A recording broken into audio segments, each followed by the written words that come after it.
All right.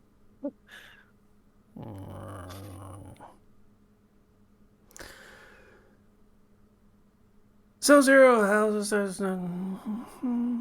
You started talking and immediately lost all steam. I had to turn my fan off because of the fucking recording, and Oh, just hit you. Wow, it's that's why I have that on. it's warm. Anyway, Oh. So I started teaching. Um, this week was our first week, which was really just one day. It was Thursday, and then a minimum day, which was Friday. Right now, it's this is August. yes, we start school in August over here in California. They get out in like late May, early June. That sounds miserable for everyone involved, but okay, fair enough. That's how you do things. Yeah. Yeah, we got like long Thanksgiving break and then winter break and stuff like that. But um, so this is a bit of a non-standard start to a school year. Um, because of several factors. First of all, um, after like just a week and a half straight of just professional development, it was a week straight. I couldn't get into my classroom until the Friday before school starts It's a bit because of a problem. there was construction happening at the school and at the elementary school. So I couldn't get into my room until Friday, and I get in there, and uh, it is barren. All of the furniture is just pushed to the side because construction and people packed up, right? So I put some pictures in our private chat so you can see that I had all that furniture, all this stuff in my classroom pushed to the side. So I'm like, okay, I have until Thursday to make this into an actual classroom and figure all this out and to move all this furniture by myself when it's really, really hot. The AC is cranking, but it's still like, mm. Luckily, there was a fan there. Right, so I had to move all that furniture myself, uh, and that was extremely tiring. Then, on top of that, it is chaos because there are a ton of new staff at the school this year. A ton. Mm. A metric ton of new staff. Um, the only person in my of the fourth grade teachers, which of the fourth grade teachers, by the way, um, two are new to the school entirely. One was an aide in third grade last year. One was a second grade teacher last year. The only one of us on the fourth grade team who taught fourth grade taught it 18 years ago. Oh, Mm. And we are thrown into the deep end to start planning and getting ready to teach fourth grade. so But before we officially started recording, I asked why you didn't have a lesson plan because you mentioned you had to make your own. Because I assumed you'd just have one provided by the full-time staff already or existing staff. Now I uh, understand why. I mean that, and also like I think I mean I don't know how it's done in America, but you get a general curriculum, but Yes, it's on the teacher how to determine how to actually go over the material. it would be nice if I had all my curriculum right now. Oh, Ah, As of right now, I don't. I don't have all the math books. I don't have any of the math workbooks, for example. So math, I'm just, that's gonna be a man, September thing. We're gonna teach maths in September. nah. Get out your whiteboards. We're doing some math on the board. We're playing some math games. We're doing some math review stuff. Oh, I'm fair just gonna enough. throw stuff together. all right, yeah, Um, fair enough. That's yeah, that's a good. I learned surprising amounts from things like I think it's called Four Fools, where you're only Mm. allowed to use the number four to make every number in ascending order. So, on top of not having all of my curriculum being tied up in that regard, not getting out a weekly schedule planned out or ironed out in any degree uh, until like 2 days ago. Um, and being so exhausted every day that I come home and I pass out for the majority of my time home. Not to mention going shopping for supplies and for other things, and then it has been extremely hectic. But it has also been extremely just wonderful. Like it is so good to have a full-time position, a job, your own room, that your classroom and like control over things and to be able to just do something with the idea of I am on a salary. I get to keep coming back and doing this, and I am going to get paid money, and I am going to have a good purpose and establishing a relationship with my students and helping them to grow to be the best them possible, you know? That makes sense. I mean, you worked for substituting for a long time, right? So you wouldn't have Yeah. any of that. Mhm. It has like unlocked a this wellspring of like passion and like joy in me that's super awesome. I'm like, yeah, I got this. I'm doing this. Great. We're having a great time. Um, and the kids are great. Like I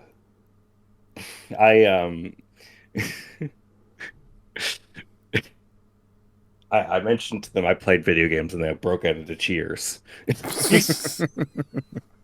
There was another part where we were going out and like they're coming in for recess, and one of my other teachers is like, "Okay, come on, happy campers, let's go." And then she's bringing her class into her room, and I'm like, "Okay." When we get back to our room, I turn to my class. I'm like, "You called them happy campers. We need a name too. We need a name too. Come on, give me some names. We're gonna vote on this." So my class has decided to call themselves the Minions. Okay. I mean, ignoring the potential source of that, let's just say you having your own cadre of minions is actually pretty awesome. Like, So Yeah. now I'm just gonna be saying, "To me, my minions." I mean, hey, if they Um, enjoy it, fuck it, go for it. yeah. Yeah. So that's really funny. And um yeah, no, it's trying to put everything together, trying to create this sort of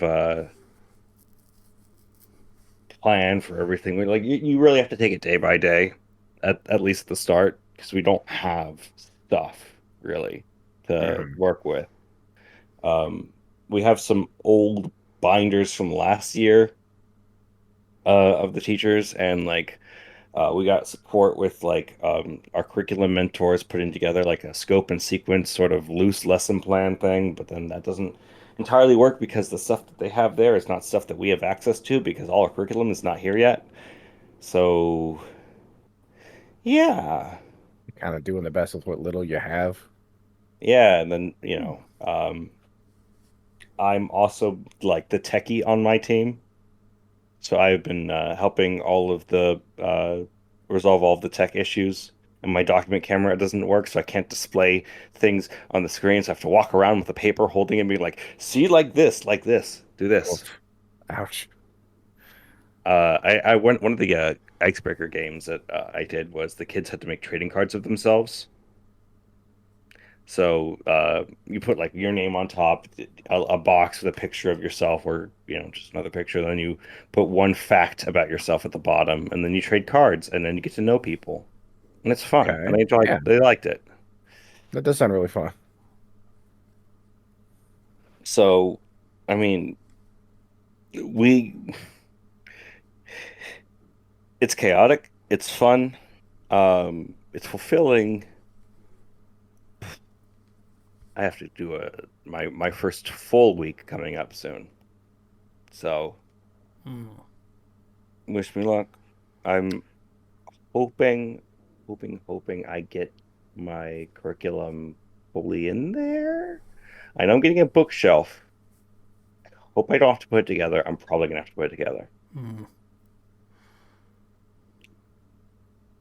I made a sign for my class so they could find me where they line up before school, but it wasn't colorful enough, and so some of the girls in my class during their fun Friday, their free time, went to town decorating it with markers, I mean, that sounds pretty great. and Yeah. now it looks fantastic. It's all colorful. It's got flowers and little Among Us people on it.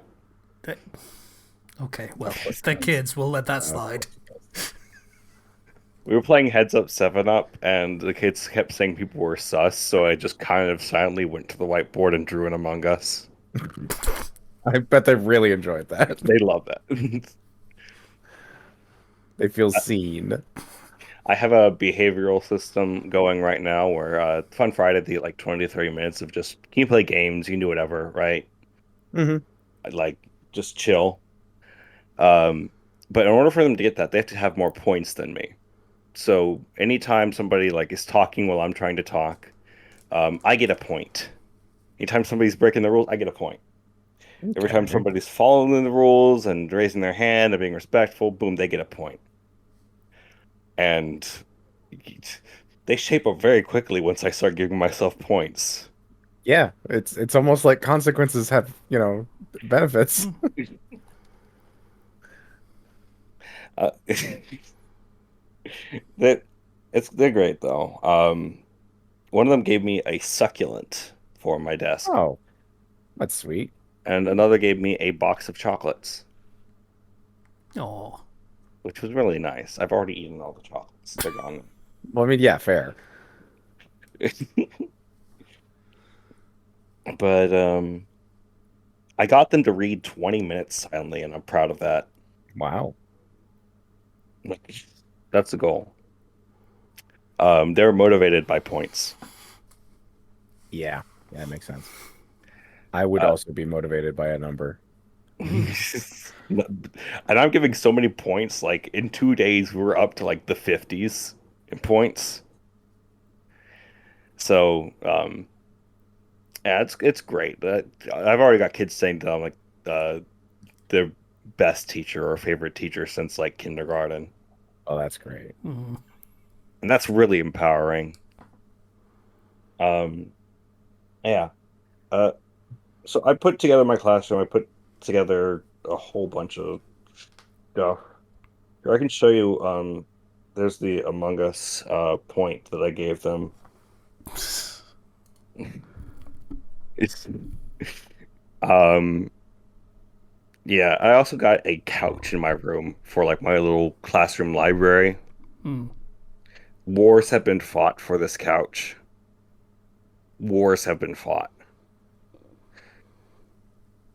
So, yeah, no, it's like I put together the classroom. It came together very nicely. And I, You had just taken me back like yeah, yeah. I was gonna Yeah. say 20 years, but it's been way longer than 20 years. Fuck. God, stop. I'm teaching a bunch of 9-year-olds now. Yeah. Um, because of this, I haven't really had much opportunity to really even watch anything or do anything of any substance because most of my time has been spent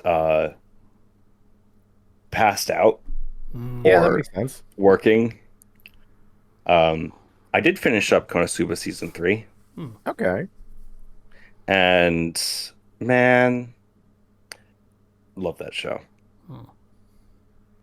Season 3 of Konosuba in particular is fantastic because at that point, like our four main characters know each other so well that they might as well just be family, which means that every interaction they have is it's both wholesome and hilarious every single time. I really like the tone that like it has at this point. And because in like the writing just really goes up in quality the longer Konosuba really goes. And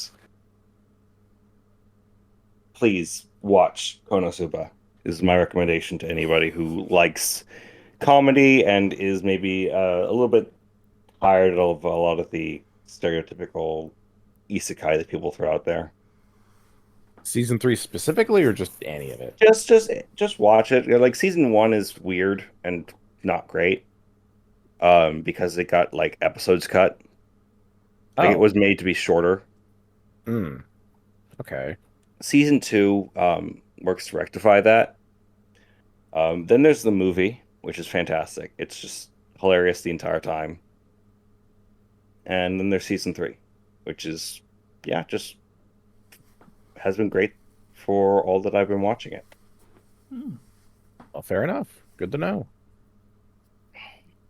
I'm glad the quality starts low and only gets higher. That's good. As Yeah, opposed to the opposite. like the further you go, the more and more you forget that this is supposed to be an isekai. You know? It's true. He does blend in so perfectly. Like, they're all terrible. Doesn't matter what world you're from.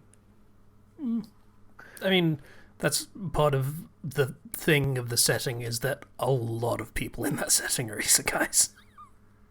True. There is that. Actually, The how many other transplants does he come across?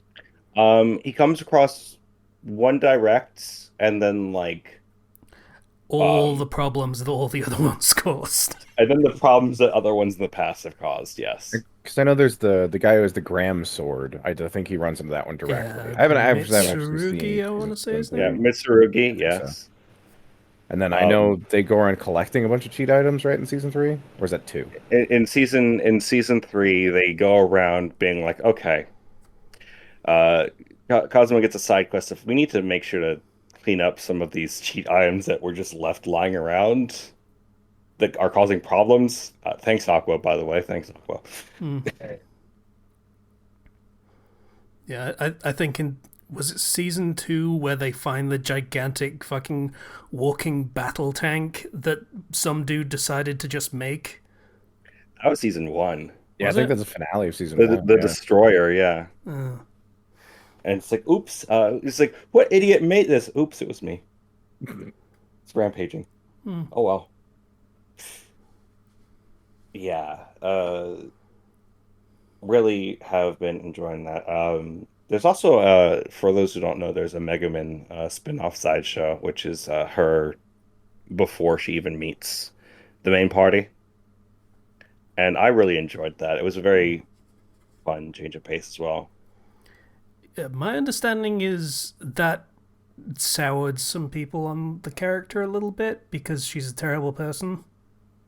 Well, She's always yeah, been. she started really bad. That's Yeah, the point. but like an actual terrible person to people who are very Oh, sympathetic.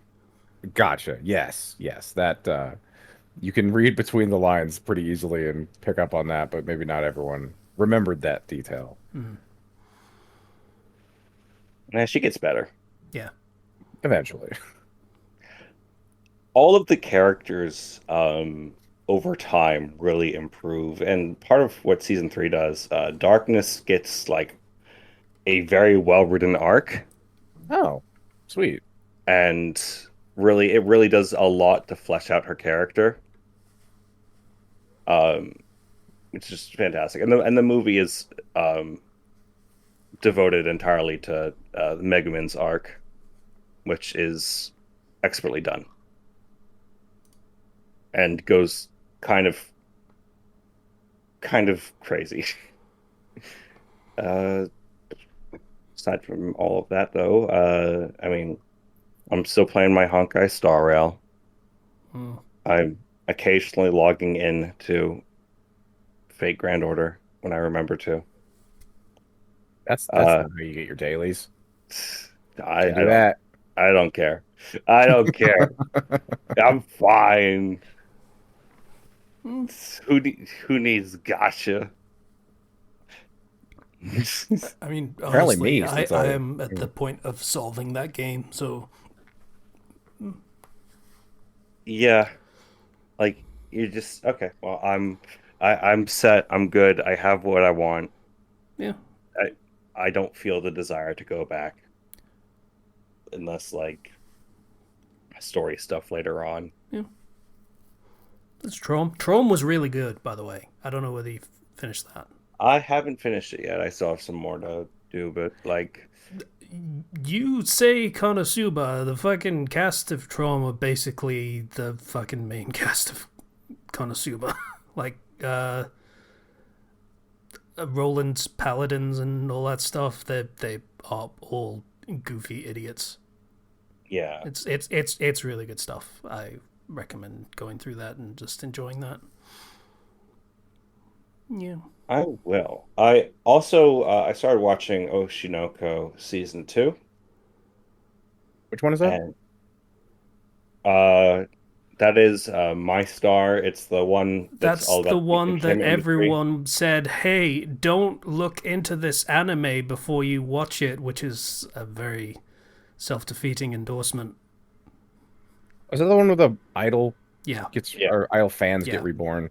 Yeah, okay. Um, I mean, the reason why I said like don't look anything up on it because if you already know the full premise, then the first episode, which is a movie, um, is kind of spoiled. Ah, So it okay. loses impact because like that movie opening is what sets everything, and if you know what's going to happen in there, it's not as effective. If it spoils an entire movie and makes it kind of boring to watch, I could see the benefit of going in blind. My It, counterpoint would be that if it's boring to watch because you happen to know what happens, then it's just kind of boring to watch in oh, general. it's not boring to watch. It's just like it loses some impact, Yeah. and I'd rather people have the full experience than like spoil them on it in a podcast.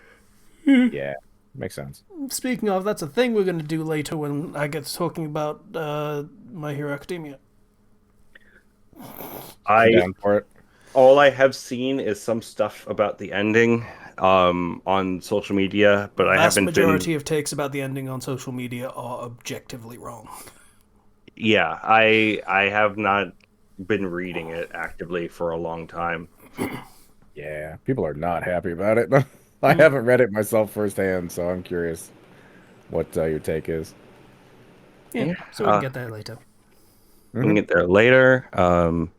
Let's see what else in terms of video games. I want I want to go play the Fate Stay Night remaster. It's been fixed. It's been Yeah, fixed. Had it a was buggy launch. apparently fixed in like less than a day. It's been fixed. I want to play Tsukihime, but before that, I need my paycheck, which is in 9 days. So, That was a funny day though. like, What was broken about it? well, I'm the thing confused. is, there was a fan patch that let people play Fate Stay Night in English, the original visual novel. But the thing was, it required you. Have you ever had to do this, Slicer, where you want to play a Japanese game of, let's say, ill repute, and you have to change it to the app locale to Ah, Japan to make it yeah. work because it's all written? Yeah, you had to do that for the original Fate Stay Night. And they did this full professional release from a multi-billion-dollar company on Steam, and it was broken. And the fix for it was to change the app locale to Japan. that's So it was hilarious. I literally didn't just know the that. same experience as the fan patch. As somebody who did have to do that for the original Faith Say Night, that's insane. That happened. Oh, It was a fun day. It was like, man, I can't wait to be able to play this game properly without having to change the app locale. Was literally a comment like a day or two before game released, and someone comes back to reply about that. Didn't age super well.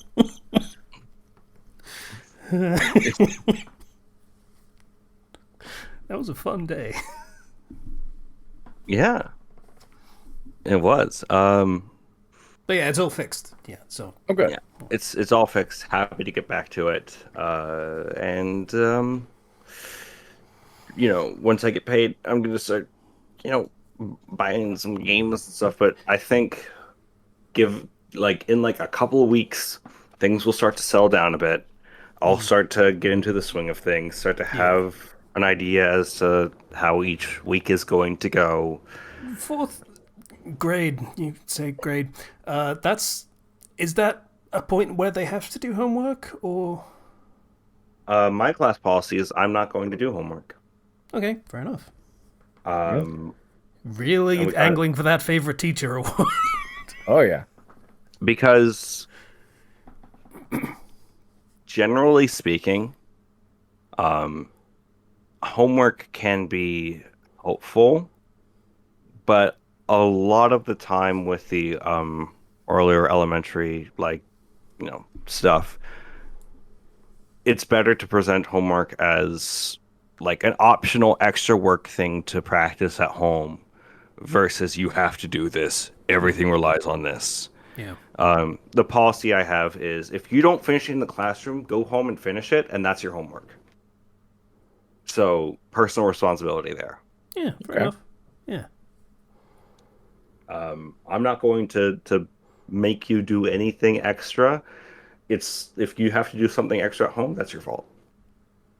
Yeah. So Yeah. Good policy for them and you because that means you don't have to mock the homework. yeah, it means I Uh, don't have to worry about like that homework stuff. If it turns out that the kids are like in desperate need of more work, for whatever reason, I can adjust. But I generally I think that that's the best way to go. That's how a lot of public schools are doing it. I'm currently at a charter school, Mm. so I ah, have a bit more leeway in how I can do things. which are kind of pseudo private schools. Yeah, sorta. Um, this school has a like a huge emphasis on the classics and stuff. So, like for example, my I have a pretty strict reading list to go by, Mm. and for stuff that I can have in my classroom. But it was fun. I got some fun classic books that I'm gonna that I put on my shelves, and they let me bring in the frickin' Percy Jackson books. So heck yeah, put Mm. Oh, those on that's my pretty shelf. cool. All right. So yeah, I think that's about it for me, unless I think of something else burning. But like it's just been work and sleep, you know. Yeah. I mean, makes sense. Can't imagine first week at a and any at most jobs is exhausting, but much less dealing with all of that. Hmm. So how you all doing? I got to experience the woes of moving without actually moving as I deep cleaned my room and essentially got it ready for somebody who is allergic to cats in a house Ooh. with three cats. Ooh. Uh, so I had the They are experience gonna of have a bad time regardless of how much you clean. I'm gonna warn you yeah, about that. pretty much. Yeah, there's going to be a lot of allergy meds, but yeah, I just had that experience of like, how do I own so much shit? Why do I own so much shit? Why is it over there?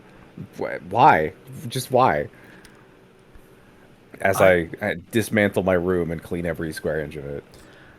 I have a bin bag and a half full suitcase in the corner of my bedroom that have been there since I moved in 9 years ago. Yeah. Yeah. My the bed I use is the one that was here when I moved in. And it's got like an entertainment center like or like a dresser built into it with a bunch of shelves and drawers and stuff. Hmm. Uh that was a bad thing. It just incentivizes me to fill it immediately. Yeah, just chuck stuff in there when you Yeah. just need out of the way. Yeah. It's convenient for things like the remote or a game controller or something. And I have one Yeah. shelf for like medication. And then I realized, oh, most of this medication is expired because I bought a bottle, used most of it, bought a new bottle, and then for some reason started using the new bottle. And then just started collecting medications that only had like a couple pills left.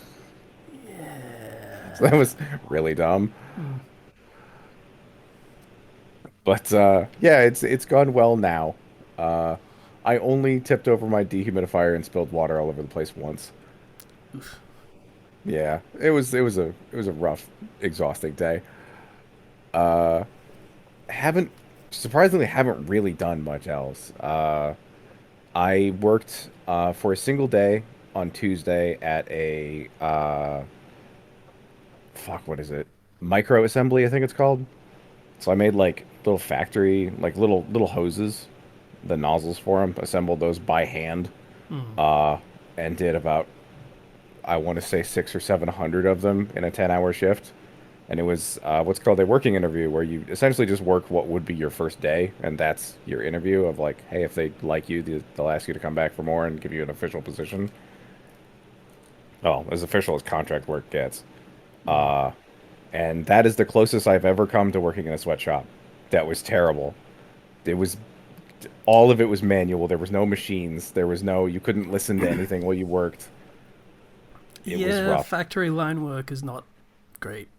It is Yeah. pretty famously mind numbing. I mean, I'm okay with the mindless work. I can do it if I have something to listen to, because I just pop on an audiobook and I just kind of zone out and listen to that. But for some reason they wouldn't let you do it, even though you're just sitting at a desk making these little devices.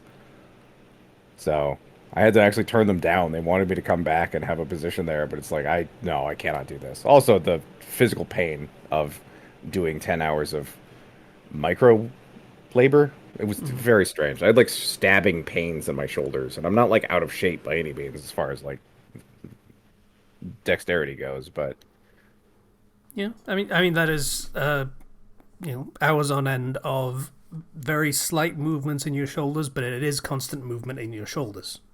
How you're hmm. moving your arms. So So yeah, good to know I never want to do that again. Or at least would be leery of giving it a shot. The ultimate killer was the fact that the pay is like $3 less than what my minimum is per hour. So hmm. not viable, unfortunately. Oh well. Interesting experience nonetheless. Let's see. I started watching Incredibles 2 before this. Movie holds up. It's still fun. Still a shocking amount of ass shots. I thought that was maybe a joke when I saw it the first time, No, or like no, me remembering it wrong after I had watched it. But no, no, not at all. they knew what they were doing. Yep. It is very clear that people that were fans of the first movie made the second one.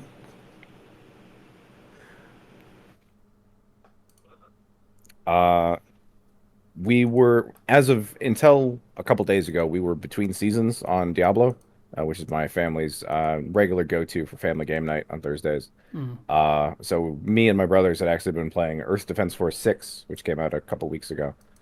And so we've been playing a lot of that.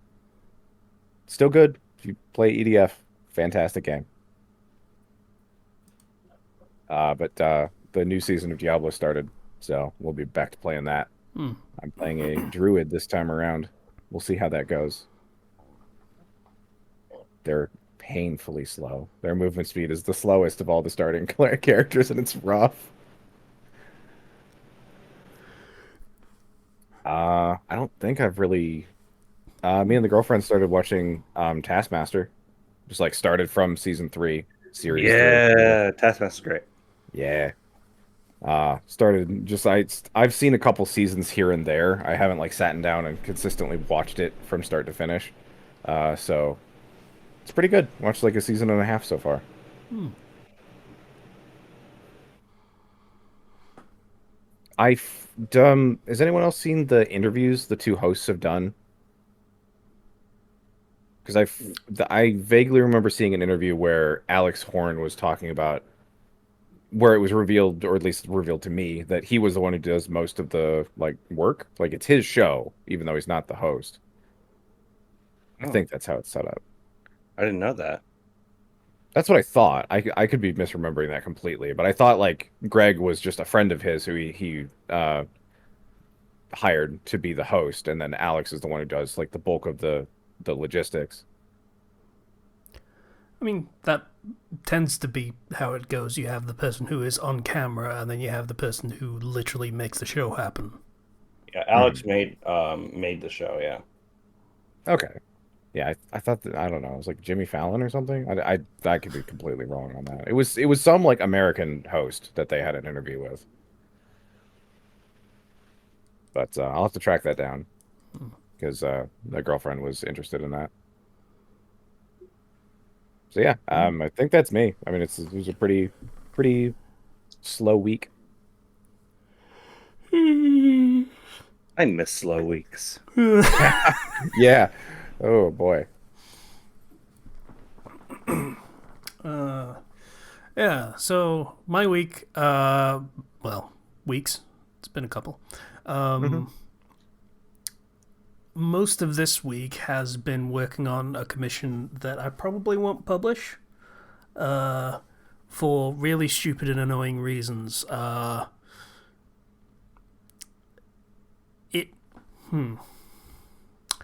let's say it's of a genre that has a very particular reputation that certain people will happily fly into a rage over even seeing the name of that genre. So that is just. I already have one of those going. And if I do another one, then unfortunately the people that screech and rage will have. I will end up with a reputation for, hey, he is that guy. Mm. So, despite the fact that 90 to 95% of the stuff that I write is explicitly not that, but whatever. That is how that works because people have a more extreme and memorable reaction to the things that they really, really hate than the things that they like. Yeah. So, Do you mean genre or tag? Because I'm trying to decipher what you mean. let's call it both. Yeah. So, Fair enough. so that's annoying, but I was pretty proud of it, honestly. But that's Oh, how it good. goes. So I will wait until the other thing is finished, or until there is quite a bit more of that thing. But I did do it as a one-off because I am busy with other things that I want to focus on and get sorted and clean up the backlog and all that stuff. So Mhm. Understandable. yeah. So I was very upfront with the person that asked me to do it. That, hey, I barely have time to do this one chapter, so you're not getting more. Don't count on that, and don't ask for something with the belief that you're going to get more after this, because it's just Not gonna happen. not going to say not going to happen, but there's absolutely no fucking guarantee. I have so much stuff to do. Mhm. Yeah, so that was a fun project. I'm disappointed that it will probably not see the light of day for a while at best. Um, You do kind of run into that problem of like by the time it's acceptable to release it, so you don't spam your audience, quote unquote, that your writing style will probably be better by that point, so it'll be glaringly lower quality. Well, not lower, but yeah. I guess that's more maybe, visible in like art styles. maybe not. I'm not entirely sure in this case, because I've been doing this for. God, Been a bit. why do I keep saying things that Why do make you me say remember numbers? the passage of time? Uh, about 14 years, give or Yeah, take, that sounds depending about on right. Yeah. how you count the few extended breaks that I had. Like, I've been doing this professionally for 6. Um, well, professionally, air quotes. I would consider that professional. So I largely know what I'm doing, and my style is mostly nailed down, I think, if it can be called that. Again, air quotes. So I'm not sure the difference would be that significantly noticeable unless it's like years from now that it ends up getting released. So, Gotcha. but yeah, so that's that. That's that. Also, over the past couple of days, I have been listening to basically someone is releasing playlists of Final Fantasy XIV music that are themed. So here's all the rock songs, here are the lo-fi songs, here are the sad songs, make you cry, yada yada yada, all those different playlists. So I've been listening to the rock songs one because that's what I care about. Yeah. Yeah. The most easily and quickly digestible playlist that does not, lean on actually having heard the music in scenes because I still haven't finished. Though, because of this, I am actually considering going back actively. But yeah, I noticed a couple things while I was listening to it that I posted in the 14 channel that we have for, like, nobody talks in it, but still, with Fresh. And yeah, first thing that stood out was Soken kind of just totally 100% ripped off a song. Oh. Oh Yeah. boy. People that maybe played the Tony Hawk games might be familiar with the song "When Worlds Collide" by Power Man 5000. Yeah. Yeah, so Yeah. when I first heard the song in game, I was like, that like, sounds wait. really. I, Did they license? Like, I was actively waiting for the "When Worlds Collide." Nope. Didn't go there. No. But was 100% waiting for it. Stops just short of it. Yep. Yeah. Like, I'm pretty sure that is exactly the same chord progression, the same everything. No, it's just I am prepared for planets to impact. It's legally distinct.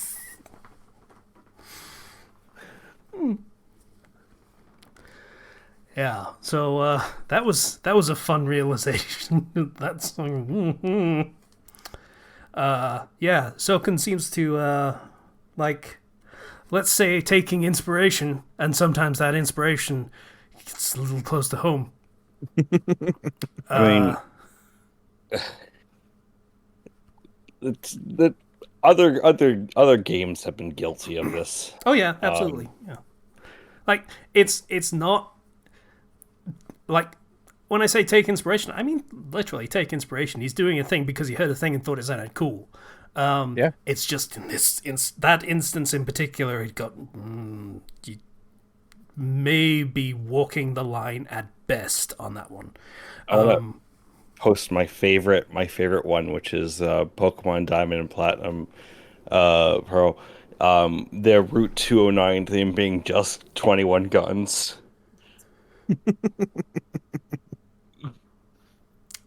Okay. Yeah, and yeah, I noticed another one. That yeah, he definitely took some inspiration, especially with the song basically starting with a garbled sort of chiptune voice sample saying "Sonic Boom." Ah. Yeah, totally took some inspiration from the Sonic CD soundtrack. Yeah. Like, yeah. I wanted to do that bait and switch. It's not Street Fighter. It's absolutely the Sonic CD soundtrack. It sounds like I think the present theme of Metallic Madness, the last stage, and the original Japanese animated opening song. Oh, okay. Yeah, So it is like older Sonic, not like new. yeah, specifically Sonic CD. Those two songs, I can 100% hear the influence that those had on him, because there is a very specific tone of a spoken word section with a very specific filter on it that is exactly like the Metallic Madness song.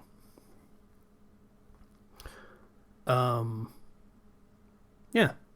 So that's been interesting to listen to, and also I have learned that the thing that I didn't like about the Dawn Trail cinematic trailer music, when, like, it was good the first one, And then when they did the extended one, the song sounded noticeably worse. And that was because apparently Soken has kind of a signature, which is distinctly distorted vocals. Oh, okay. Like Yes. putting very deliberate filters on it to make it sound very artificial. In some cases, he goes for like just a blown out speaker, and sometimes it's more like going for 16-bit cartridge sound samples, like a Genesis or SNES game when they do voice samples. Okay, so it wasn't artistic choice that was intentional. It's just not your Yeah, preference. weirdly enough, once I realized that, hey, this is just a thing he does, I actually ended up liking it better. Like, intentionality matters. I just thought it was a really weird and stupid thing he was trying and it didn't work. But Ah, no, he's just doing this constantly. he's just weird. It's fine. Yeah. It's when you consider the fact that these are English lyrics and there's no like other language versions of these. It's really going um for that particular like it just sounds nice. So we're gonna put a little filter on it so, any language can like just listen to it, I guess. I don't know. So it just kind of disguised the fact that it's English a little bit. I think maybe. I notice he doesn't do it on female vocalists, only on the male vocalists. Though. So. Yeah, so that was a fun thing. That was how I ended up writing the commission, in fact, was to that playlist for some reason, which was a very weird tone for writing that, but Yeah, whatever. understandable. Yeah. I'm trying to think if there's anything else that I've done. I'm gonna quickly pull up Steam to check out. No, not really. No, nothing particularly new. Yeah, so I've been considering going back to 14 and playing that some more because I feel like I have time now. I probably don't, but we'll come back to that particular problem. Do you have 14 levels of time though? That is a good question. That is a valid question. We'll get back to that. I new raids, like new Savage raids came out for 14 and I have friends who are like, "Oh man, I already beat this one. I already beat that one." And I'm over here like, "I have a job. Yeah. I haven't had the energy to do any Yeah, difficult content in 14 whatsoever." you do you, no lifers. It's fine, but just remember you no life the game, so don't complain when you run out of content. Uh, I'm so glad I don't know anyone like that. Like the people who play a game consistently and that's their entire free time. They don't complain that oh, it's over now. Probably because I will call them out on it. But like you know, in terms of 14 stuff, I have done something recently. I might have talked about before, but I have pivoted into playing a lot of healer, specifically the job of Sage. Yeah. okay. And this has been empowering because I get really excited when I heal. I want my friends to take more damage so that I can heal them more. Okay, that's Jump in the AoE so Hmm. I can heal you. Hmm. I Mhm. live to see you suffer is what I'm getting that from. Yes. But all right. And because of this, it means that I've actually done some like extremes and like hard content as healer, Hmm. and I've been doing fairly well on it. And it's led me to realize that the fine, I'll do it myself mentality of playing healer really is accurate. Yeah. Oh If yeah. if you're playing healer and you know what you're doing, you can keep everyone alive. You can save runs that otherwise would not have been saved. Yeah, the healer is always the hero of every dungeon and raid and trial and everything. There's this fight that me and my it's Criterion Dungeons. It's a four-man content, and for the longest time, the person who was our healer would always complain because she doesn't like healing. Healing's not her main job, so she'd get very upset over and very stressed. Mm. And like, you know what? Okay, I'll heal. You go do your ranged job. I'll heal. And we have now almost cleared that. We made it to the last mechanic, and it was only my second time healing that Criterion because man, I don't get stressed when I heal. I get excited. I'm like, come on, do Apparently it. eager for blood, apparently. Mm. Yes, I want to see my friends bleed. Yeah, I mean, fair enough. Okay. It's not a new thing, but I did remember I've been listening to an audiobook for a while called Chrysalis, if you guys have heard of that. Nope. It's you know that anime where the girl turns into the spider? Oh, is this the? I was gonna make a joke about metamorphosis slash emergence slash I whatever else you want to call it, but I haven't read it, but I did see this thing somewhere. Someone Um, made a joke of like, "Would you love me if I was a worm, but with ants?" Because the main character yes, turns into an ant. yes, I saw this in I was looking like on the Kindle app. I was looking for books, and it's like, oh, now I'm an ant Yeah, story. fully recommend it. It's very good. hmm. Just it's I think this is like 5 books at this point. I got they sell them in the first three in a pack together. That's like 58 hours long because I'm listening to an audiobook version of it Hmm. and very good. The sound I think Sound Booth Theater does it and they do fantastic work. So, what's it about? Guy gets isekai'd into an ant essentially. Has a tragic backstory that they don't really go into a lot of detail on. You kind of learn more about it very, very slowly. Uh, and he becomes a ant, which is immediately stolen from its nest colony, and he has to fight to survive in an area that's not higher level than he is, but he is a single ant monster, which is, stats are tragically low, singularly, because they're used to fighting in the dozens. Uh, and it's quite good. It's very good. I like it. So he's a tiny little guy. Relatively speaking, he's like dog size when he first spawns in. Dog-sized ant. Yeah, monster ants. So, yeah, 'cause it is a classic swords and sorcery setting. A lot of lit RPGs have what is it? Fuck, what is it? The like Chinese cultivation. I forget what the name of that is. Shansha. That's it. I despise that with every fiber of my being, and it's not that, thankfully. So, uh, you won't have to deal with mana spirals and compacting your mana and purifying yourself, Yeah. thankfully. So, yeah, if you're into lit RPGs, absolutely give it a shot. It's really good. All right, I'll take that recommendation. Check it out. Honestly, a soft recommendation for anything that Sound Booth Theater does. They're so talented, I would give any book they do a shot if it's something I'm even remotely interested in. I'm gonna be honest. I just realized that Slicer, you just recommended a new isekai to Zero. That was the easiest sell in the fucking world. That's true. Yeah. Yeah. It was, yes. Hmm. On a new medium that I don't think he has a lot. How I have how actually read often a would lot of you? lit RPGs. Yeah, I Oh, mean fair enough. that's most isekai tend to be lit RPGs. They have the levels and the classes and all that bollocks. That's a fair point. I suppose I was looking at it more as an audiobook than a Hmm. genre. But yeah. Audiobook might be new because most of the ones light novels, which that's not a thing for light novels as far as I'm aware.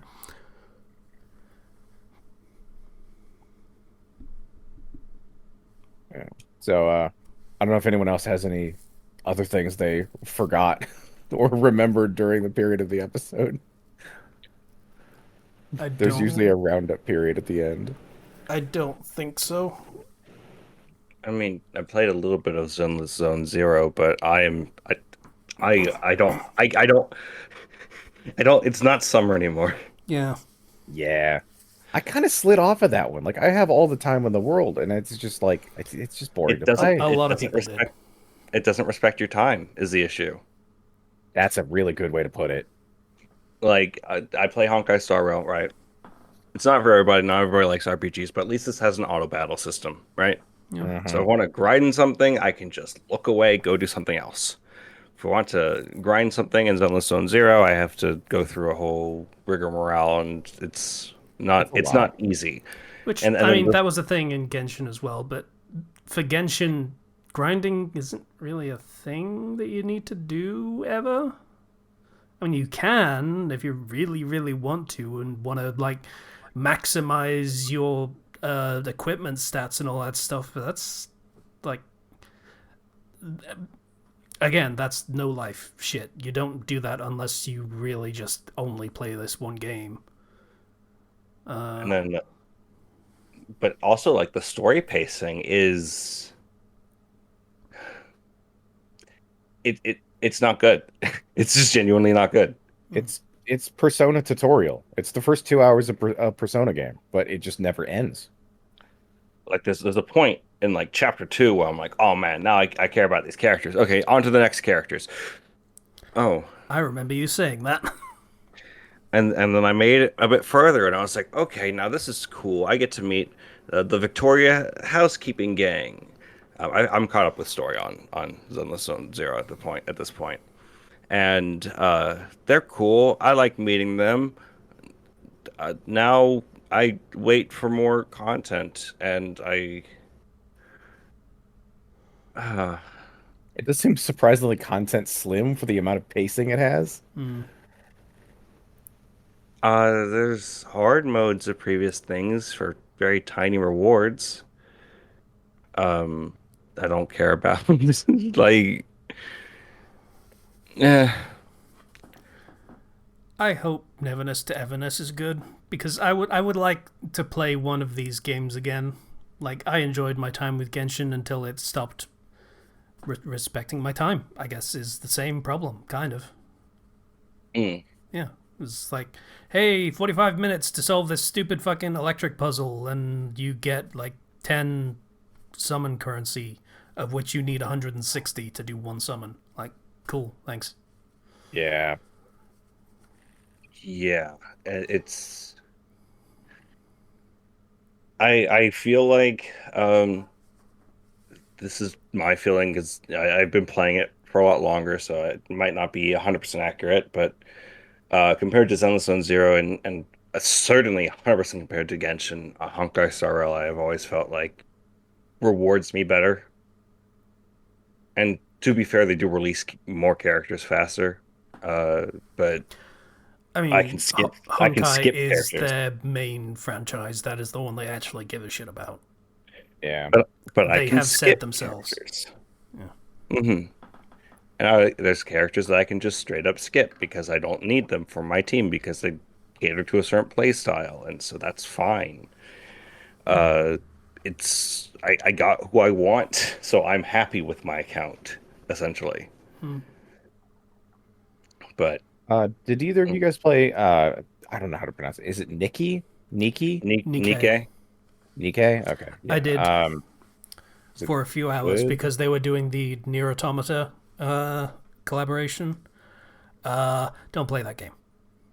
Yeah. I they have a Ava collab coming up, so I was thinking about trying it, but Ava fits in perfectly with Nikkei because it is just really pointlessly depressing for no gain and is just depressing and you know that scene at the beginning of Ava with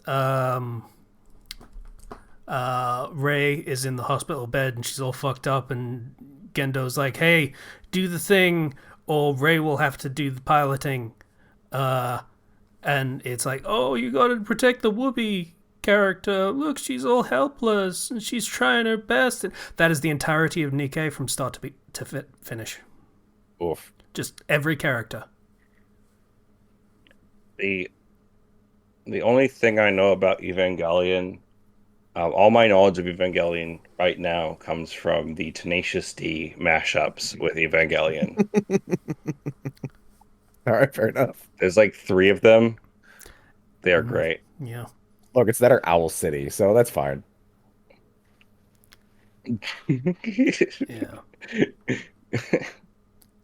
So problems with Nikkei are the gameplay is kind of weird and doesn't feel great, and auto is legitimately better than actually trying to play it yourself. Uh, it doesn't really respect your money. It expects you to pay a lot of money for gacha, a lot. Mm, Um, it the story, as mentioned, it is just tragedy, victim porn. You know, Yeah, it's yeah, that's uh, not appealing. and that's pretty much it. Like the game's not especially fun to play. The characters suck. The people, it like the secondary characters that are making you deal with the characters, they suck too. Uh, and like just there's not that much to it aside from look at the ass jiggle. Mm. That's what that game is. I mean, that Which is fair appealing to enough, it's me, a but good not jiggle, not but enough to put it's into, not enough for yeah. me to spend like 70 fucking pounds on it just to get a fucking copy of the character. Piss off. That's rough. Jesus. Yeah, fair enough. I'll give that one a pass then. Yeah. I mean, apparently the actual video game that they made, Stellar Blade, it's pretty good. I've heard. Oh, is that the same company? Yeah, same company. Oh, well, fair enough. I'm just having fun because Honkai Star Rail has an event where I have to take pictures of trash can men in various poses as and catch them like I'm playing Pokemon Snap. Incredible. Yeah. Well, Like, I hope that's fun. every time I hear about them doing the trash can joke again in Honkai Star Rail, it just reinforces my desire to never touch that game again. Oh, That was the only joke in like on release. They ran that shit into the ground, and to hear that they keep hammering that button, oh boy, no, thank you, I'm good. oh, they brought it back. They made it work. I like it. It's funny. You just don't. Is it or is it Stockholm Syndrome? It's fine. It's. I genuinely like. I like it. Like, come on. The It's first silly. words out of your mouth after I ask that question should not be, it's fine. It's fine. It's not offensive. I was annoyed by it because like, hey, you have this world, and you have all these like design details and stuff, and all you have me doing is looking at the fucking trash cans. Fuck you. You could have done so much better.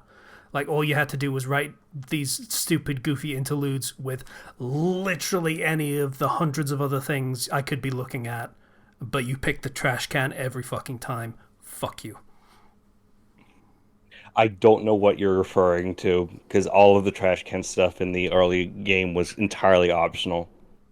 Yeah, but they could have used anything else, but they didn't. They just hit the same joke over and over and over and over and over again. It's just you checking the trash cans in Belobog. Yeah, but like I'm saying, it didn't always have to be a trash can. They could have had you look at a window and had a goofy interlude about it, like what's on the other side of the window or whatever the fuck. Instead of just 20 trash cans and all of them have their own stupid interlude. Variety helps, is what Yeah, I'm saying. they did that on the other on different planets. So That's just good. Belobog for whatever reason, Just somebody got trash. on like a huge like trash can high for that one planet.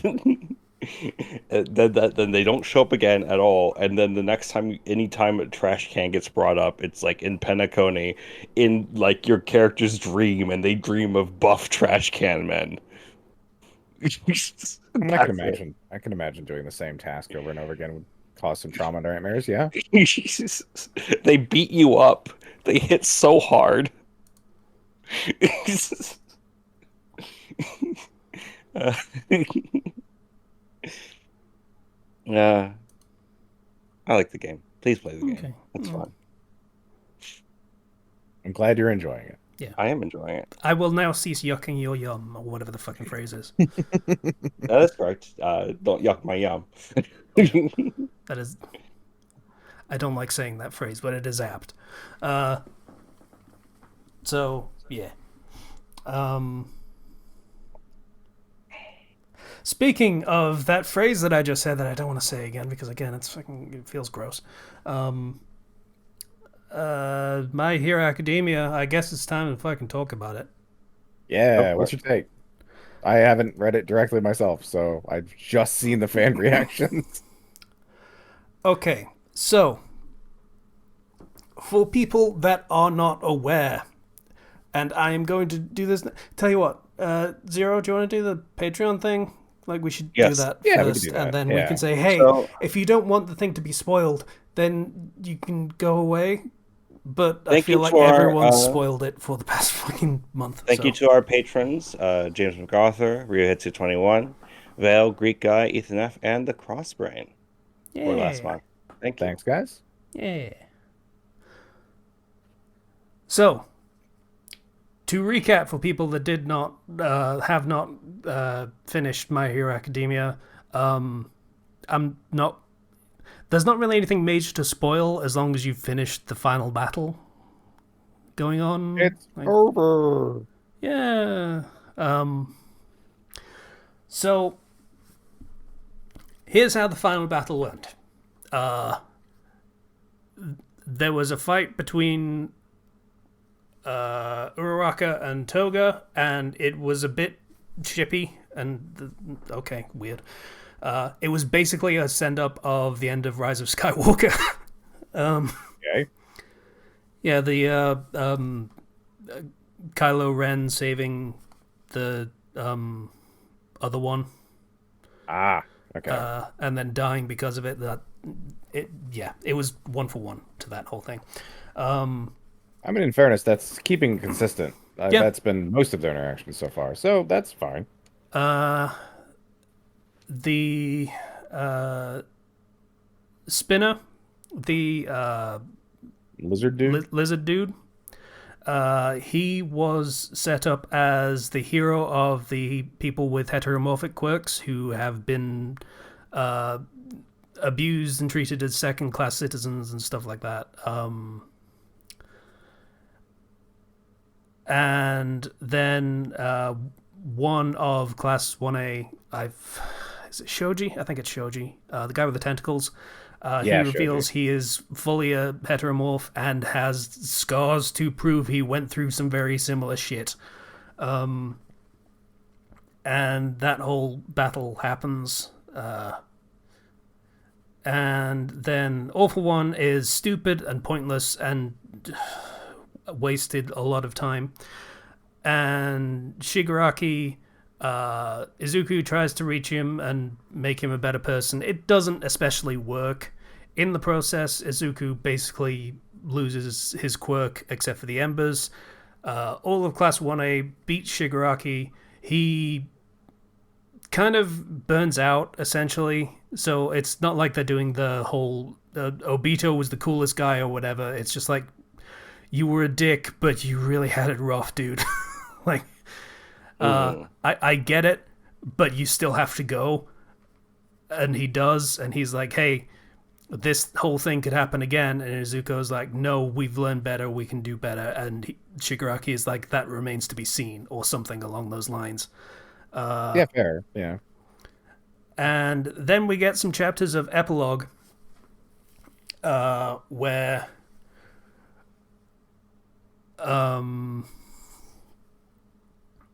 so Izuku still has the embers of his quirk, but it's very clearly going. Uraraka is fucking torn the fuck up about the whole Toga thing, because she gets it and wishes she had met Toga earlier so she could have helped. Makes sense. And, Yeah. you know, made things better. And then we get the time skip for the final chapter. Oh, and I missed out. Spinner survives the whole battle, and is like, the public are like, That Shigaraki, he was a piece of shit. We should just be glad that he's gone and not think about any of the problems that caused him in the first place. Intercut with Spinner saying he was a person, he was my first friend, and we played video games together because we were both outcasts and everyone hated us. And Spinner decides to write a book about Shigaraki and everything that happened from the villain's perspective. And tells Izuku all this. Okay. Yeah, as he fair. goes to prison. So, he's still like there is no great forgiveness of like Naruto or anything like this. All the villains that didn't die went to prison. Good. So we get the time skip, and Izuku is a teacher at UA. He is the teacher of a new class of heroes. One for All is fully gone. So he's pretty much a teacher full time. It's not really established that he's not a hero anymore. I mean, he's still got his license, but the implication is he doesn't really do that much anymore.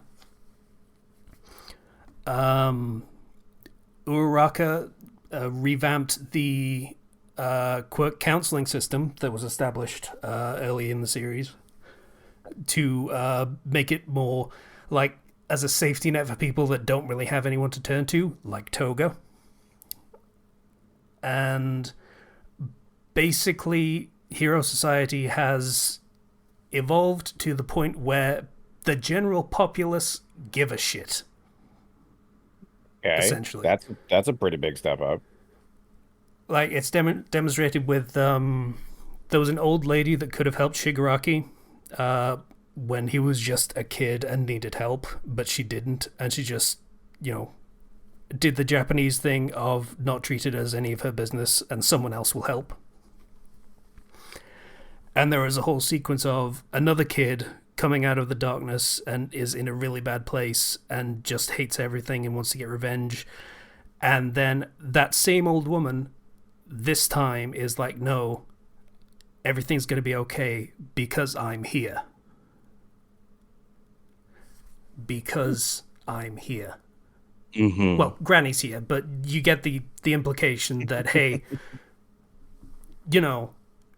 because of All Might and Izuku, they have inspired the people to actually be better people, give a shit, and step in when people need help. Okay.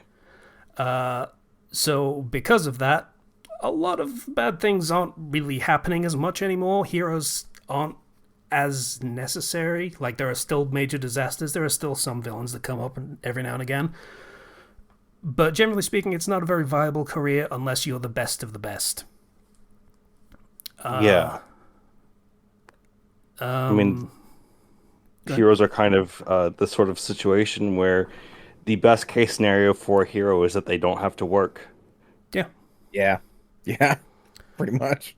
So Mirio is the number one hero. Todoroki and Bakugo are fighting over his spot. And then you've got the other one, the Edgeshot and Kamui Woods and all the other ones that were still present towards the end of the series. They are in top spots as well. Didn't Headshot die? He didn't.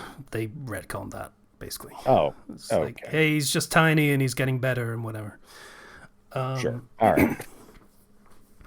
Yeah. So at the end of that, Izuku inspires another kid the same way he was inspired. Like, yes, you too can be a hero, even though your quirk is a bit shit.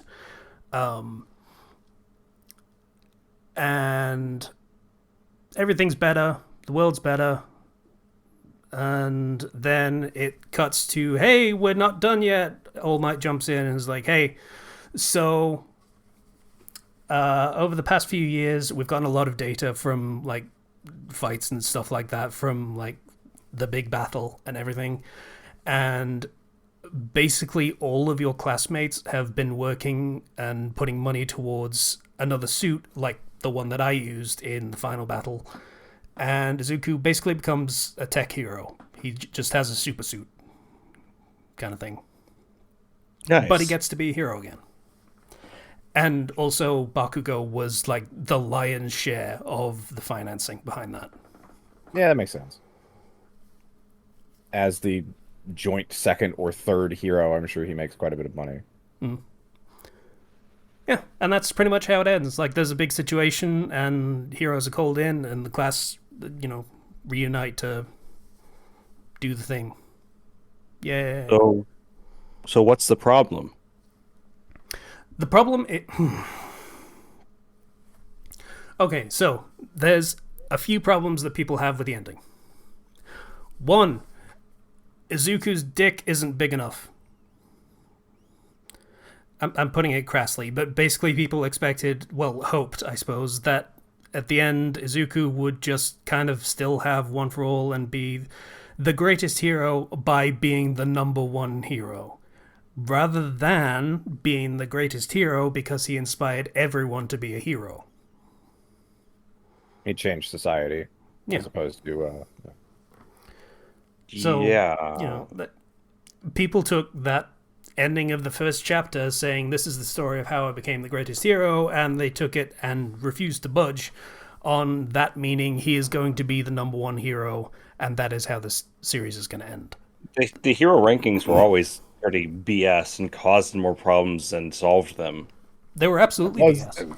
was a plot point in Yeah. several arcs. Yeah, like it's pretty clear that like even Hawks, like he was the number two. It's kind of clear that his numbers were goosed a little bit because Oh, yeah. they needed Yeah. him to be prominent.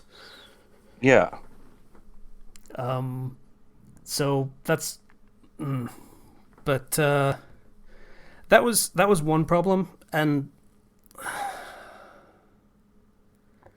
I really don't agree with that one. I Yeah. I can see how people got to that conclusion, but like this is a comment that I need to make about the ending. This story was never about who had the biggest dick. Like, I can understand how it started to seem that way when Izuku was getting like 6 extra fucking quirks. That But- didn't help. Yeah, but like for the entire story, it was about a character doing the best he could with what he had. The very premise, the first episode, the first chapter of My Hero Academia is a criticism of the hero society Yes. from the get-go. And if you missed out on that, then I don't know I don't think we've been reading the same story. Yeah. Like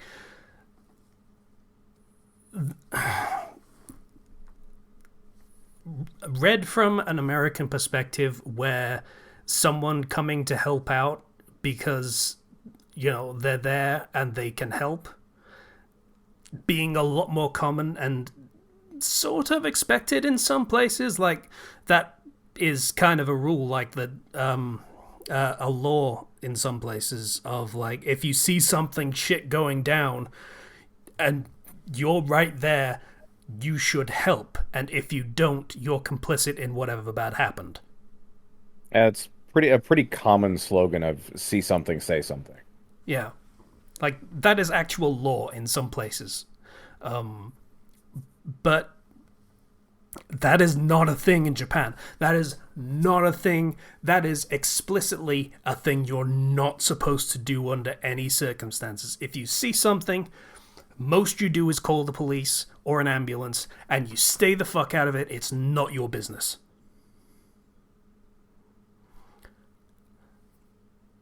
This entire story was a challenge against that viewpoint. Yes. Like, if you can do something, then do something. Like, it doesn't have to be gigantic. It doesn't have to be all-consuming. You don't have to lift a bus. You don't have to stop a landslide. You don't have to have the power to do things. You just have to be willing to help. Your inaction creates more problems. Yeah. And that's what the entire story has been from the jump. At the beginning, Izuku was quirkless, but he jumped in to help because That was who he was. He was a natural, heroic person who was willing to do whatever it took and sacrifice whatever it took if it meant that he could help. Yes. I guess I That never carried. really thought about it like that. Of the ultimate arc of the entire series is getting to American normal. Yeah, pretty much. Um, and yep, that carries through from first chapter to okay, Izuku basically can't use his quirk, but he uses it anyway, even if it fucks him up because he needs to help someone. Over and over again, constantly. That is the thing. It is going to fuck him up. He is going to have to make sacrifices, but he will help because he can. Mm. Carried on through fucking Muscular, where it's pointed out, hey, sacrifice for sacrifice's sake is stupid. You didn't have to do that. You could have found another way. That is the biggest criticism it has of sacrifice at all in the entire series, is you try to find the best way to help, not just jumping in without thinking. That's the most criticism that idea gets. Then it keeps Which, in going. fairness, kind of is. It's kind of selfish to just jump in without thinking. Yeah. Trying to outmuscle the guy whose power is literally to make more muscles is really stupid. Don't do that.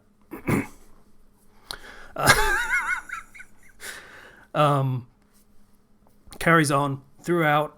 We get to the weird blip of him getting more superpowers for no reason, and it goes on and on. Everyone else makes the same kinds of sacrifice. Endeavor has his thing where he has to go plus ultra, whatever, but he is massively scarred as a result of that. That gets worse until he basically can't act as a hero at all anymore because he's so fucked up. Endeavor loses a limb. Mirko loses all of her limbs, which was Horikoshi. Maybe chill on your fetish a little bit. I get you like the amputee thing, but dude, chill. It's bad with Mirko, yeah. Yeah.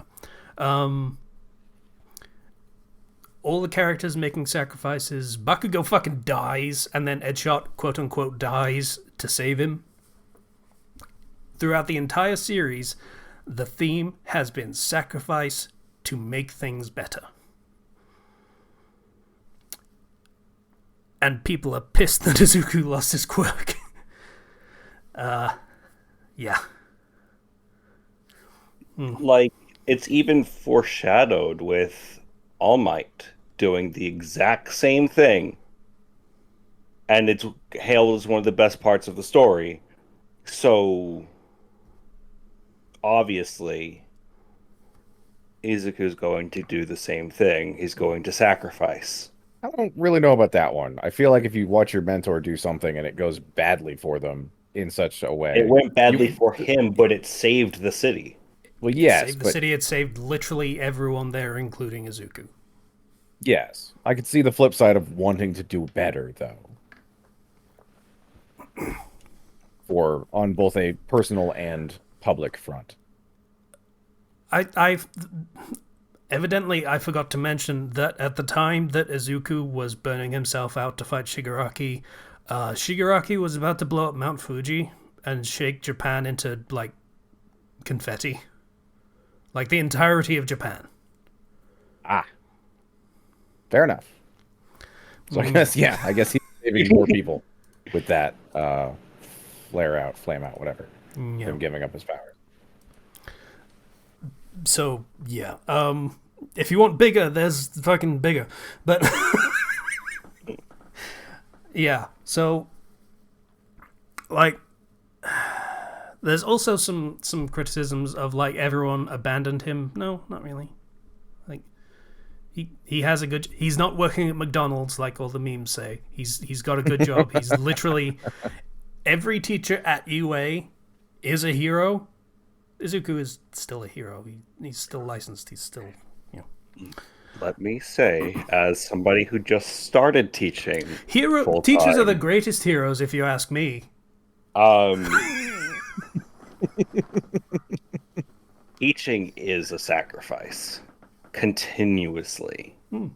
Yeah, that makes sense. It is not like a 9 to 5 job. You don't stop being a teacher when you leave the classroom. You have to plan, you have to prep, you have to continuously think about what you can do to keep the lessons going for the sake of your students. And you don't have a lot of free time at all. Yeah. Why is For, for, Izuku for hanging out many with his reasons, you don't ever turn friends? off. You don't have time. Yeah. Genuinely, you don't have Because these time. kids are stupid and they need attention. Yeah, I mean, there was the whole thing of like, remember when Izuku and Bakugo had their whole little tiff on school grounds, and Eraser knew about it immediately because he was living on campus. Like he was literally there in the security room, just fucking. Oh god damn it!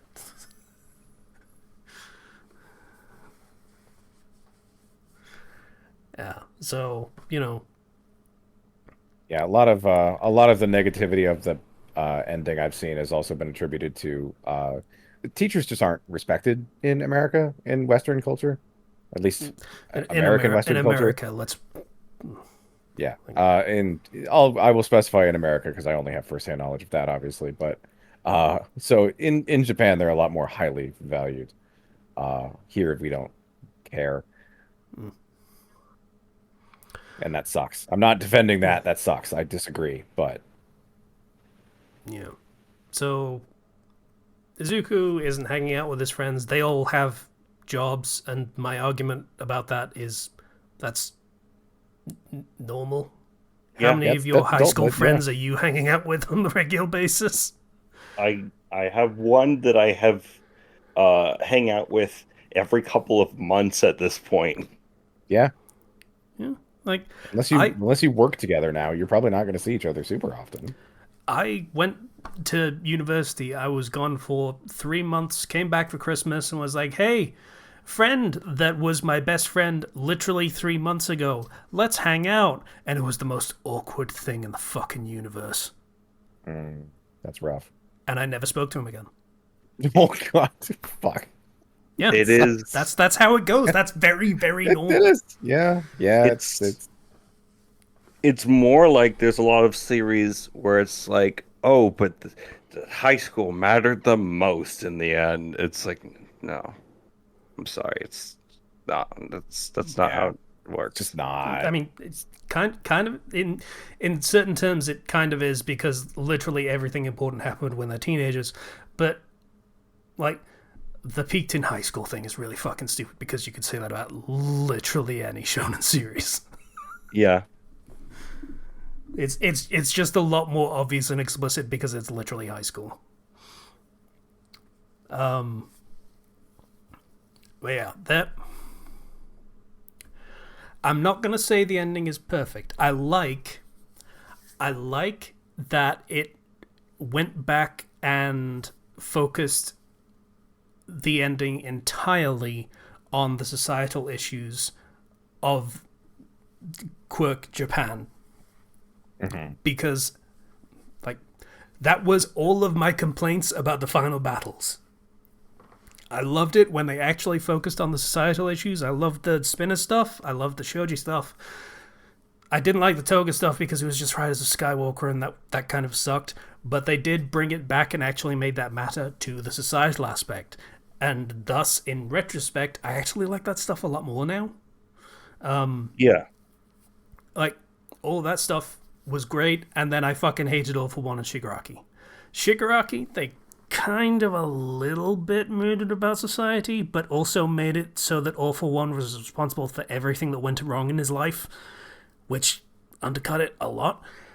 And All Yeah. for One was just a piece of shit and just completely off theme and the worst possible main villain that the series could have had.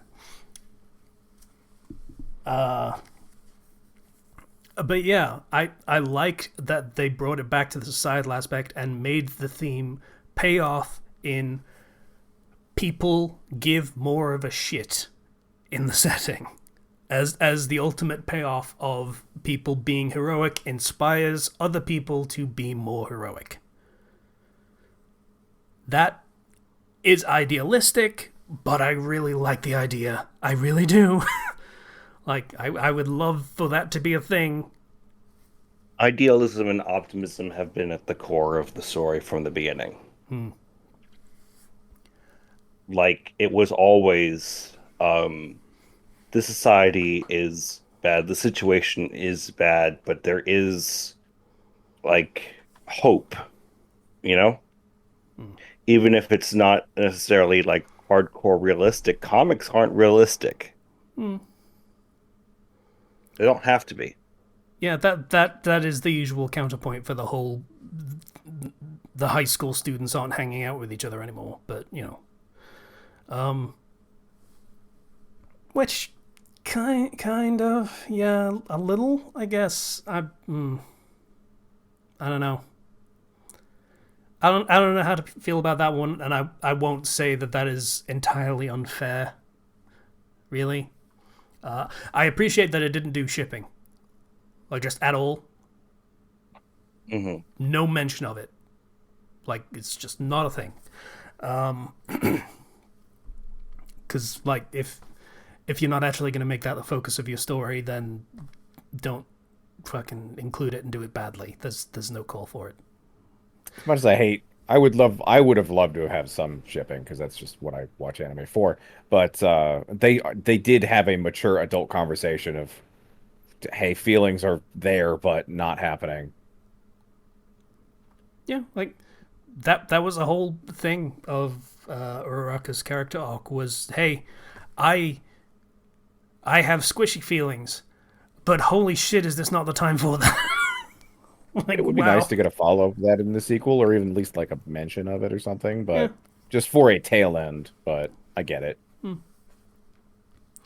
Um, but as I say, I have been glowing the series up, and the ending, like, great, all love it so much, but I'm not going to pretend that it's perfect Of because there course. is one really glaring flaw that a lot of people aren't talking about. I don't think I've seen anyone talk about it, and I really need to bring it up. Well, now I'm curious. What is it? So there's this thing that Japanese storytelling really, really likes. It's called fate. Yeah, a lot of that. Naruto was the prophesized hero, literally. He was the reincarnation of this other super cool guy who was the reincarnation of this other super cool guy. He was destined for greatness. He was the son of these two super cool people. He was going to be an amazing person from the start. It was all foretold because of who he is and who he came from. Bleach doesn't play that quite as much, but it does have similar elements of, hey, you were the child of these cool people, and that's why you're as cool as you are. One Piece, the story about freedom and adventure and going to do whatever the fuck you want, right now, is doing a reincarnation of some ancient fucking hero storyline right now. I Is fucking hate it. is one of is one of the Straw Hat the reincarnation, or is it just some other character? The last person who had Luffy's devil fruit was the fucking great superhero person who was the super person in the Void Century, which is the Mm. yeah. Yeah, that sucks. If it was someone that wasn't a Straw Hat crew, it would have been fine. I could even say that would be a satire of that trope, but no. Yeah, so another prophesized hero who's gonna come in and do the fucking, and that is my problem with My Hero Academia because it did the same thing. Izuku is the prophesized hero. He is the ninth wielder. He is there and ready, and he is the perfect wielder of One for All to put an end to the entire generations long battle against All for One. In fact, it's even called out that, hey, we could have done this with All Might, but we didn't because we knew just one more. The next one would be perfect. we knew, even though that it actually had to be a quirkless person, and there was no guarantee that All Might was going to pick a quirkless person, but we knew for Yeah, reasons. it was flimsy enough when they would make the claims of like, oh, All Might wasn't quite strong enough, and we know the Quark is more powerful, so we just needed a little more. But then they just kept adding prerequisites to it.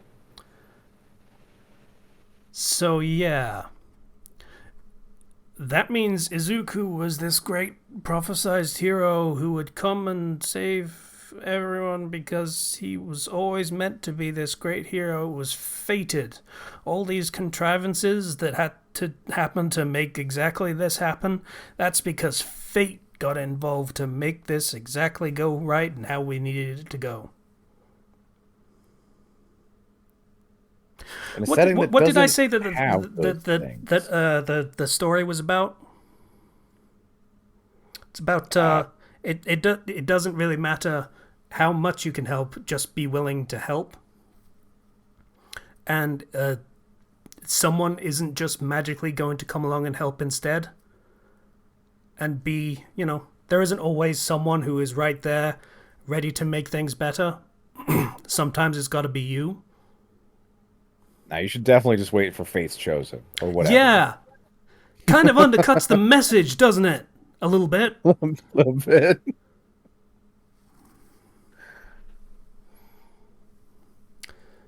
That is my big problem with the ending.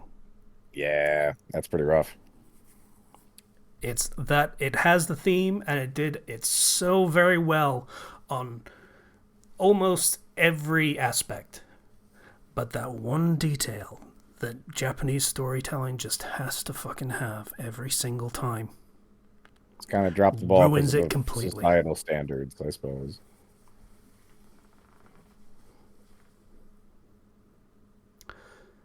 Yeah. So those are my thoughts on the ending of My Hero Academia. I mean, in the context of this being a manga that was not expected to blow up like this, right? Mm. This is the first major work that Horikoshi got that like became popular, and it became obscenely popular. Yeah, I mean, he did have a thing before this that went on for a few volumes, but yeah, But this is the big nothing one. compared. Yeah. So there's a lot of elements that are not perfect, but I mean, you're making the story week to week, right? Yeah. So I think the fact that thematically, at the very least, it was able to stick the landing, you can call that a success. Yeah, I would say so, yeah. yeah. Like, it's not perfect, but I liked it way better than I thought I would when I was reading about the great demon lord of the six bullshit all for one. Like, it got bad there for a while, but credit where it's due. This is the best ending I could imagine coming from where that was then. Yeah. So. Also, Yeah. if you wanted a different ending, there's lots of fan art now. Yeah. So, hey, Yeah. just consider any pieces of those fan art canon instead, Yeah. or in There, addition to if they line up nice. there's a lot of stuff about Kakizuku now. Yeah, there's a lot of that. Yeah. I mean, there was talk about them doing a sequel series with them as adults anyway, right? There was, The yes. My Hero Academia Career or something like that. Yeah. I think we ended up talking about it as My Hero Agency because that's Ah, just a nice through line for the titling. But fair. I Yeah. don't. I mean, the original prototype for the series was My Hero, and it was just going to be about adults. But Mhm. yeah, so I don't know what they're going to do with that. There are more projects incoming. There's a film coming out. There's I mean, they said the game is ongoing, but No, it's fine. You could drop that. yeah, the anime is still running, and that will end, and people will bitch about this all again when the anime ends. Like, I assume they're Yeah. running right through to the ending with this season. Yeah, and presumably there is going to be more stuff after Horikoshi has had a long break. Presumably. Yeah. Yeah. So I think that the oh man, he didn't get with anybody that he met in high school. All right, Ichiruki fan, chill out. It's like, come on. Look, I've If seen a you lot of really, fan art with him with the giant fox lady, and I'm down for it. yes, Yeah, we'll that take that was that that was ship. a character that was in like 3 chapters. I know, near the They end became too. a fan favorite. Yeah. Yup. I think that was the big reveal of prejudice against heteromorphs, if I remember right. That was just, Yeah. hey, she's being treated like shit because she looks weird, and everyone is hateful and mistrustful and stuff. Just naturally, as because of things that are going on, but it's being directed at her because she's a heteromorph and she's a fucking freak and stuff like that. So yeah, honestly, it just makes me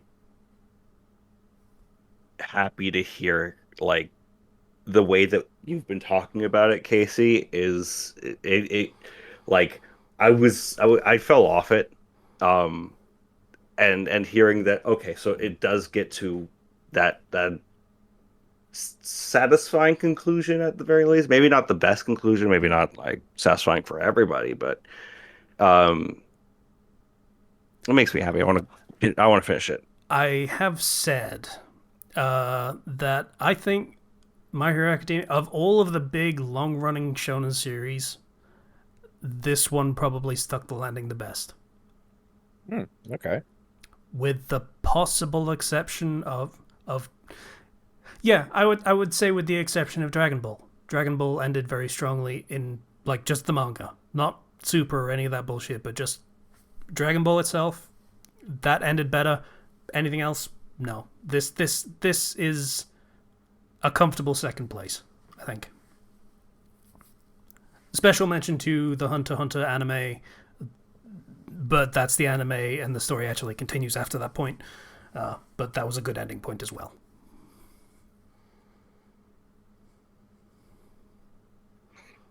Hmm. Yeah.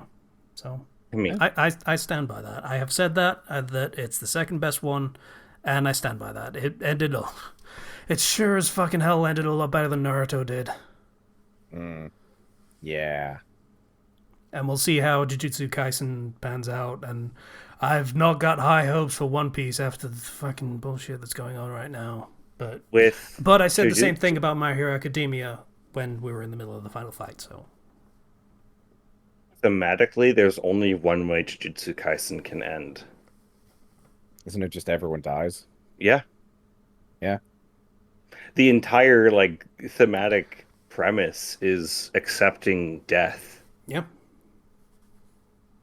So you have to end with a very important main character death. Or And something happens and like they pull the movie bullshit of the biggest enemy dies, so all curse energy users die or something. I'm pretty sure that like in chapter 2 maybe, uh, Yuji says something along the lines of "I want to have a good death," and he's trying to figure out what that means.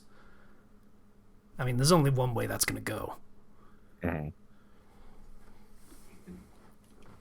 yeah, like if if Jujutsu Kaisen ends without death being a major part of it, then they didn't stick the landing.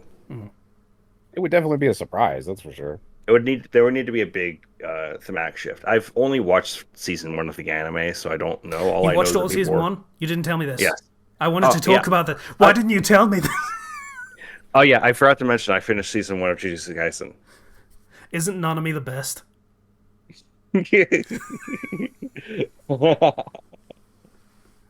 um, I I really liked it. Um, and yeah, Nanami is the best. And he's sorry. Yeah. watch season 2 when you can. It's really good. I'm gonna get around to it. You were watching with somebody, so you know. I was watching with somebody. I don't know if I'll continue watching, like, pair watching that. I might just be like, can I just watch this on my own? Because watching with somebody can mean that you don't get anywhere. It So, it can be much slower than just watching by because yourself. Yeah. scheduling. Hmm. But yeah. I forgot to mention it because it's been a while. Yeah. Anyway, yeah. So I guess that's a podcast. I mean, you know, I guess everyone so, can yell yeah. at me in the comments, and yeah, I don't think you said anything worth yelling about. No, not really. No. It's all pretty reasonable. I mean, the shipping thing was probably the most divisive, and that was oh, like, that's it is always what it is. fucking divisive. Fucking telling Kishimoto, the Naruto guy, to rewrite the ending so that Naruto gets with Sakura. Oh boy, people get nuts about that sort of thing, which is why you really shouldn't do it if you're not gonna fucking do it. Yeah. Yeah. So, or just read fan fiction, because guess what? Now the story is completely open for Izuku to just tear through his entire class of like female classmates, and they're all adults, so it's not weird. There's many stories about that already. So, Yeah. hey, there you go. Congratulations. You can now write whatever you want because it was left open-ended. Aren't you glad? True. There's 8 whole years of time there. Yeah. So yeah, that's a podcast. That's a podcast. Yeah, it's a good time. Hmm. I may or may not play Mo 14. We'll see how that goes. Anyway, links to Discord and Patreon and stuff, and you know, like I say, if you want to fucking yell at me, you can do it there, I suppose. Bye, everybody. Hey, guys. Bye.